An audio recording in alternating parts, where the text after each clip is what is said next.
Hello, xin chào các bạn đã quay trở lại với review 5 phút. Trong tinh nghịch, ở những tập tiếp theo, Vương Lâm sẽ gặp một kẻ vô cùng tráo trợn, đó chính là Tham Lang. Thế nhưng, ai có thể ngờ rằng Tham Lang, kẻ có thực lực sánh ngang với Tư Đồ Nam, thậm chí hắn còn được mệnh danh là khí vận chi tử của động phủ giới. Sau khi gặp Vương Lâm, hắn lại trực tiếp trở thành kẻ xui xẻo nhất tinh nghịch. Không chỉ lệnh bài tiên phủ bị nam chính đoạt mất, đệ nhị nguyên thần bị nuốt, mà thậm chí toàn bộ gia tài tích cóp đều bị Vương Lâm đổ sạch. Vậy, Tham Lang rốt cuộc xui xẻo đến mức nào và Vương Lâm có cái nhìn gì về hắn? Vậy thì ở video này, chúng ta sẽ cùng nhau tìm hiểu nhé! Đầu tiên, phải biết rằng Tham Lang vốn là một trong số ít người năm xưa về bắt Tư Đồ Nam, tu vi của hắn cùng Tư Đồ Nam chẳng thua kém gì nhau. Đồng thời, hắn cũng là khí vận chi tử của cả động phủ giới. Có thể nói với tên này, cho dù hắn xuống vực sâu nhặt được thần thông, đây chỉ là chuyện thường ngày của Tham Lang mà thôi. Cuộc đời hắn giống như được ông trời đuổi theo bón cơm, dù chỉ ngồi trong nhà cũng có người tự động dâng hiến chí bảo. Thế nhưng, tất cả cũng là do Tham Lang, chính là chuyển thế của Hoàng Phách trong thất phách của Thất Thải Thiên Tôn. Kể từ những may mắn trong hành trình tu luyện của mình, Tham Lang luôn cho rằng mình có khí vận ngập trời, gặp bất cứ ai cũng có thể dùng khí vận đè bẹp một bậc. Nhưng hắn vạn lần không ngờ, khi đụng độ nhân vật chính là Vương Lâm, tất cả khí vận của hắn đều trở thành trò cười.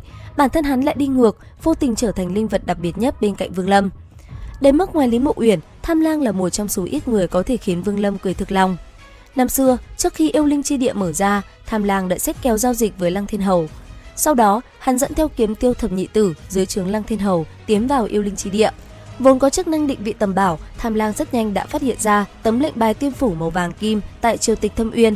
Vật này chính là thứ vô cùng quan trọng để đi vào động phủ thật của tiên đế Thanh Lâm. Để đảm bảo kế hoạch không bị thất bại, Tham Lang dứt khoát dẫn theo phần lớn kiếm tiêu thập nhị tử cắm trại ngay tại triều tịch Thâm Uyên. Hắn canh giữ ở đó suốt hơn 100 năm. Trong trăm năm ấy, ngày ngày hắn nhìn chằm chằm vào khí tức lệnh bài dưới đáy Thâm Uyên, trong lòng vừa có sự mong chờ ẩn nhẫn, vừa có sự chắc chắn của khí vận chi tử. Hắn tin chắc tấm lệnh bài này định sẵn là của mình, dù đợi bao lâu cũng tuyệt đối không rơi vào tay kẻ khác. Nhưng hắn không biết, trong trăm năm này, Vương Lâm đã lặng lẽ cuột khởi tại yêu linh chi địa. Thông qua việc săn lùng và đoạt mạng các kiếm tiêu, Vương Lâm không chỉ tích đủ kiếm khí của Lăng Thiên Hậu, anh ấy qua việc tra xét thần thức, còn tình cờ biết tin Tham Lang cũng đang ở đây. Chỉ là lúc đó, Ma Tử Ca chưa biết Tham Lang trốn ở đâu, anh ấy cũng không đoán được vị cường giả sánh ngang Tư Đồ Nam này đang mưu tính gì. Bởi vậy, nam chính của chúng ta chỉ có thể âm thầm quan sát và chờ đợi thời cơ mà thôi. Mãi đến khi Vương Lâm giúp Cổ Yêu Bối La nuốt chửng Cổ Yêu Chi Linh ở Hoài Yêu Quận, sau đó để cứu đại ca tốt Chu Giật, Vương Lâm mới tiến vào triều tịch Thâm Uyên. Sau khi cứu được Chu Giật, Vương Lâm và Tham Lang đã có một cuộc gặp gỡ khó quên. Khoảnh khắc nhìn thấy Vương Lâm, Tham Lang chỉ khinh miệt liếc nhìn, bởi vì hắn nhận ra Vương Lâm chỉ là một tu sĩ vấn đỉnh sơ kỳ. Trong mắt hắn, tu vi cỡ này, xách giày cho hắn cũng không xứng. Những giây tiếp theo, hắn liền cảm thấy không ổn. Ánh mắt Vương Lâm quá bình tĩnh, quá tinh danh, dường như liếc mắt một cái đã nhìn thấu mọi tâm tư của hắn. Còn về phía Vương Lâm, khi nhìn thấy Tham Lang và đám kiếm tiêu bên cạnh, mắt anh ấy sáng rực lên như đèn pha. Anh ấy thừa hiểu Tham Lang dẫn theo mấy tên kia canh giữ ở cái Thâm Uyên khỉ ho cò gái này, chắc chắn có bí mật không thể cho ai biết. Huống hồ, kiếm khí Lăng Thiên Hậu trên người đám kiếm tiêu kia chính là tài nguyên mình đang mơ ước. Trong mắt Vương Lâm, đây đâu phải kẻ địch, rõ ràng là một kho báu di động tự dâng đến tận cửa. Đến đây, Vương Lâm thầm cười, đã đến rồi thì làm gì có lý do tay không đi về. Đúng lúc này, lệnh bài màu vàng kim xuất hiện, hiện trường lập tức hỗn loạn. Vương Lâm nhân cơ hội ra tay lấy mạng phần lớn kiếm tiêu ngay tại chỗ, chỉ để lại một mình Thần Long, kẻ mạnh nhất trong kiếm tiêu sợ đến run rẩy. Trong lúc hỗn loạn, lệnh bài vô tình rơi vào tay Thần Long. Tham Lang thấy vậy thì tức đến đỏ mắt, hắn đang định ra tay đoạt lại. Nhưng Vương Lâm sao có thể cho hắn một cơ hội, một chiêu định thân thuật lập tức tung ra, anh ấy lập tức làm choáng cả Thần Long và Tham Lang. Nhân lúc hai người không cử động được, Vương Lâm đoạt lấy lệnh bài, sau đó dựa vào tốc độ cực nhanh của Chu Giật, quay người bỏ chạy, động tác dứt khoát gọn gàng, không chút do dự. Chứng kiến tất cả vừa diễn ra, Tham Lang tức đến mức suýt thổ huyết tại chỗ. Hắn canh giữ trăm năm, chỉ còn thiếu một bước cuối cùng là lấy được lệnh bài. Vậy mà chính mình lại bị một tu sĩ vấn đỉnh sơ kỳ nẫng tay trên giữa đường. Nỗi nhục nhã và không cam lòng này thậm chí còn suýt nuốt chửng hắn. Nhưng Tham Lang dù sao cũng là khí vận chi tử, át chủ bài không chỉ có thế, hắn đột ngột lấy ra một cái đỉnh lớn do cổ thần Thác Sâm tặng. Tiếp theo, hắn đứng thẳng hô lớn, càn khôn nghịch chuyển. Dứt lời, luồng khí giữa thiên địa rối loạn, thân ảnh của Vương Lâm, Thần Long và Tham Lang trong kim quang lập tức hoán đổi vị trí. Ngay lập tức, Vương Lâm vốn đã chạy xa nhất lại bị cưỡng ép đổ vào vị trí của Thần Long, mà Thần Long nhân lúc định thân thuật mất hiệu lực và mọi người đang hỗn loạn, hắn sợ đến mức hồn phi phách tán, phải lập tức quay đầu cắm cổ chạy trốn, chớp mắt đã mất tăm mất tích. Sau đó, hiện trường chỉ còn lại 3 người, Tham Lang, Vương Lâm và Chu Giật. Tham Lang bị Chu Giật chặn đứng, căn bản không thể lại gần Vương Lâm. Trong lúc tình thế cấp bách, hắn tung ra lá bài tẩy đắc ý nhất, đó là đệ nhị nguyên thần Thái Cổ Lôi Long. Tham Lang tính toán mình ở lại cầm chân Chu Giật để Thái Cổ Lôi Long đi đoạt lại lệnh bài, thuận tiện lấy mạng Vương Lâm xả cục tức. Tham Lang tự tin tràn đầy, hắn nghĩ rằng Thái Cổ Lôi Long là kỳ thú thượng cổ, Vương Lâm chỉ là một tu sĩ vấn đỉnh nhỏ bé, sao có thể chống đỡ. Nhưng Tham Lang ngàn tính vạn tính, chung quy vẫn không tính được Vương Lâm còn một kỹ năng ẩn là thôn hồn của Tôn Hồn Phiên và Cổ Thần Quyết. Thái Cổ Lôi Long vừa hóa thành lôi quang, lao đến trước mặt Vương Lâm, chưa được bao lâu thì đã bị nam chính một ngụm nuốt chửng, biến nó trở thành phúc lợi tẩm bổ nguyên thần nâng cao tu vi. Cảm nhận được đệ nhị nguyên thần của mình hoàn toàn tiêu tán, Tham Lang cảm thấy trời như sập xuống. Hắn sống lâu như vậy, xưa nay toàn là hắn đoạt bảo vật của người khác, nuốt tài nguyên của người khác, nào có bao giờ chịu uất ức như thế này. Giờ đây, không những lệnh bài tiên phủ bị đoạt, đến cả đệ nhị nguyên thần tốn bao tâm huyết luyện thành cũng mất trắng, cộng thêm vết thương cũ trên người, hắn sớm đã không còn sức tái chiến. Giờ khóc giờ cười, Tham Lang chỉ đành cắn răng nén hận và không cam lòng lựa chọn tạm tránh mũi nhọn. Hắn biết chuyện hôm nay không thể xoay chuyển, đành phải nhận xui xẻo rời đi.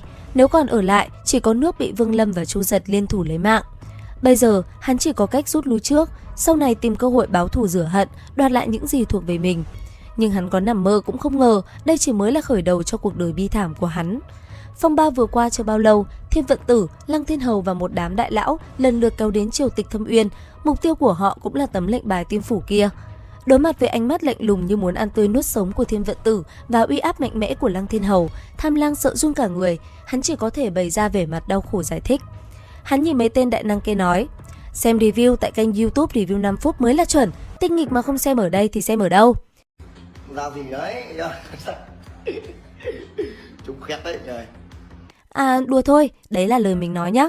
Còn Tham Lang, hắn nói với mấy tinh kia rằng bọn họ có thể không tin, nhưng tấm lệnh bài đó không ở trong tay mình.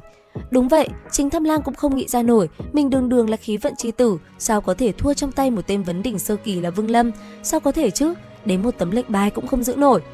Nhưng lời giải thích của hắn trong mắt Thiên Vận Tử và Lăng Thiên Hầu chỉ là ngụy biện. Ngay lúc Tham Lang trăm miệng, khó chối sắp bị uy áp của các đại lão nghiền nát, một màn khiến hắn suy sụp hơn đã xảy ra. Vương Lâm dưới ánh mắt tất cả bọn họ, anh ấy mang theo lệnh bài tiên phủ tìm được truyền tống trận dưới đáy Thâm Uyên. Không nói hai lời, Vương Lâm trực tiếp khởi động trận pháp chạy trốn sang La Thiên Tinh Vực, tốc độ nhanh đến mức cả Thiên Vận Tử và Lăng Thiên Hậu đều không kịp ngăn cản. Lần này, mọi mũi dùi đều chĩa vào Tham Lang, lệnh bài là hắn phát hiện trước, người là hắn dẫn đến, giờ lệnh bài mất rồi, Vương Lâm cũng chạy mất, Tham Lang đương nhiên trở thành kẻ đổ vỏ lớn nhất, Thiên Vận Tử và đám người kia sao chịu buông tha. Lập tức, bọn họ dùng vũ lực ép buộc Tham Lang phải đi theo truyền tống trận sang La Thiên Tinh Vực truy sát Vương Lâm. Tham Lang đầy bụng ấm ức nhưng không thể làm gì khác, hắn đành cắm đầu bước lên truyền tống trận. Lúc này, trong lòng hắn còn ôm một tia may mắn, có lẽ đến La Thiên Tinh Vực, hắn sẽ tìm được cơ hội đoạt lại lệnh bài, thậm chí báo thù rửa hận. Ôi dài ôi, không có đâu. Nhưng Thăng Lam nằm mơ cũng không ngờ, khi gặp lại Vương Lâm tại La Thiên Tinh Vực, chờ đợi hắn không phải là cơ hội báo thù mà là tai ương ngập đầu. Triệt để hơn, lần này Vương Lâm trực tiếp thu sạch toàn bộ gia sản tích cóp mấy vạn năm của hắn vào túi.